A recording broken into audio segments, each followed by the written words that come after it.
जय मसीह की दोस्तों, हमारे इस नए वीडियो में आपका स्वागत करते हैं। और इस वीडियो के माध्यम से आपको बताना चाहते हैं कि आज जो केरल में एक घटना हुआ, एक चर्च को अटैक किया गया बॉम्ब के द्वारा। चर्च में प्रार्थना सभा के दौरान चर्च में अटैक किया गया बॉम्ब के द्वारा। और उसी तरह से हम देखा फिलिस्तीन और इज़राइल के बीच की लड़ाई को, युद्ध को, और इज़राइल ने फिलिस्तीन में अटैक किया और फिलिस्तीन के लोग हमास ने इज़राइल के ऊपर अटैक किया। इसी तरह से हम देख रहे हैं और दुनिया में यूक्रेन और रसिया में और चाइना, इंडोनेशिया, अफ्रीका में युद्ध छिड़ा है। इसी तरह दुनिया के सारे हिस्सों में चारों तरफ युद्ध है, चारों तरफ लड़ाई, चारों तरफ ऐसे घटनाओं को हम देख रहे हैं। और इससे हमें पता चलता है कि दुनिया पूरी तरह से डिस्टर्बेंस में है। और इससे हम बिब्लिकली हम देखेंगे, बाइबल के तौर से हम देखेंगे तो ये बताता है कि ये एक आत्मिक युद्ध है, एक स्पिरिचुअल वॉर है, एक स्पिरिचुअल वर्ल्ड में स्पिरिचुअल वॉर है। और जब मसीही लोग डिस्टर्बेंस में रहेंगे, मसीही लोग अशांति से रहेंगे, तब वो दुआ कर नहीं पाएंगे, आराधना नहीं कर पाएंगे, प्रार्थना नहीं कर पाएंगे, और दुनिया में ऐसे ही अशांति फैलते हुए जाएंगे। और शैतान जो इस संसार का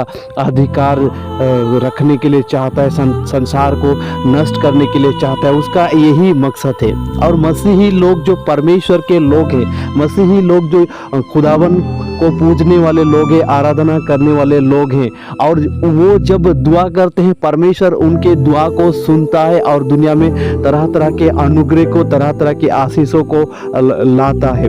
और शैतान यही नहीं चाहता है, इसीलिए दुनिया में डिस्टर्बेंस को लाता है, युद्ध के द्वारा, परसिक्यूशन के द्वारा, और बहुत सारे ऐसे महामारियों के द्वारा, और बहुत सारे चीज़ों को हम अपनी आँखों से होते हुए देखते हैं।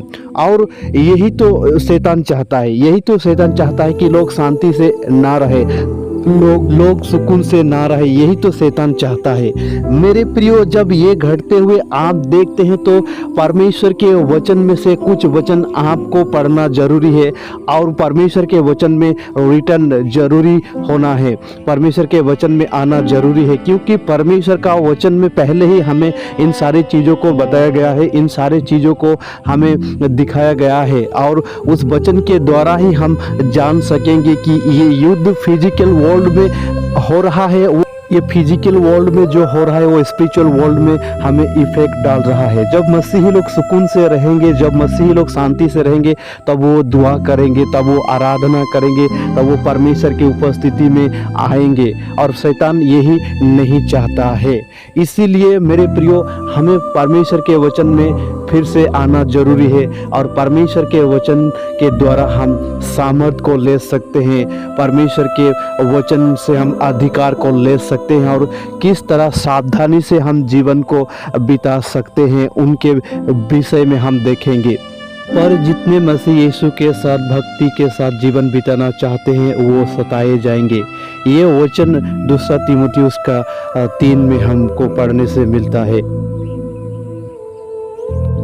दूसरी वचन जॉन चैप्टर 14 में हमें मिलता है, तुम्हारा मन व्याकुल ना हो, पर तुम परमेश्वर पर विश्वास रखो और मुझ पर भी विश्वास रखो। मेरे प्रिय, यीशु मसीह कहते हैं उन पर विश्वास रखने से हमारा मन व्याकुल ना होगा। और परमेश्वर ये चाहते हैं कि हम शांति पूर्वक जीवन को बिताए, धीरज के साथ में जीवन को बिताए, भक्ति के साथ में जीवन को बिताए। तीसरा वचन हम देखते हैं, मैंने तुम्हें इसीलिए ये बातें कही है कि तुम्हें मुझ में शांति मिले। संसार तुम्हें क्लेश होता है, परंतु धड़स बांधो, मैंने संसार को जीत लिया है। यूहन्ना 16:33 वचन में यीशु कहते हैं कि संसार हमें शांति नहीं दे सकता। संसार में इस तरह से क्लेश होंगे, तकलीफें होंगे, परेशानियां होंगे, लेकिन धड़स बांधो कि मैंने संसार को जीत लिया है।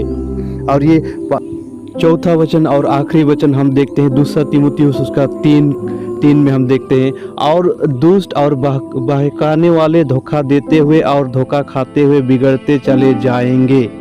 और आज संसार में यही होते हुए हम देख रहे हैं। सबको जय मसीह की।